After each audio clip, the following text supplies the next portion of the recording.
সংসদীয় আসনের সীমানা পুনর্নির্ধারণে পেশাদারিত্বের সঙ্গে নিরপেক্ষভাবে কাজ করার চেষ্টা করা হয়েছে বলে জানিয়েছেন প্রধান নির্বাচন কমিশনার এএমএম নাসির উদ্দিন।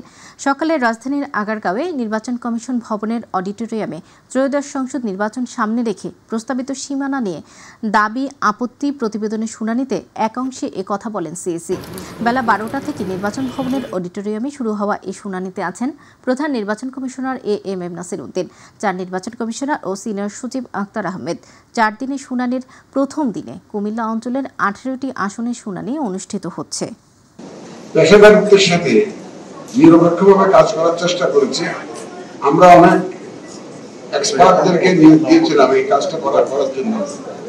এক্সপার্টদেরকে নিয়োগ দিয়ে তাদের সুপারিশ আমরা নিয়েছি। সবকিছু মিলিয়ে আমরা এই সীমানা নির্ধারণের খসড়াটা প্রকাশ করেছি। আমাদের আইন অনুযায়ী একটা বিধান আছে, এই যে খসড়া পাবলিশ করার পরে, প্রকাশ করার পরে যদি কারো কোনো বক্তব্য থাকে এটার জন্য একটা শুনানির ব্যবস্থা করার একটা বিধান আমাদের আইনে আছে।